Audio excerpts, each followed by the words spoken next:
Mga katapang, dito tayo ngayon sa MB Starlight Uranus. Mayroon tayong interviewin na sa anong trabaho mo dito, sir?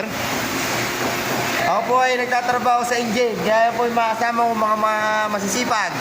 Oh, ito, makita mo naman ang ng mga katapang na medyo nagka-rumi siya. Ngayon ay ano bang agents yung nyo, sir, yung company nyo? RDD Marine.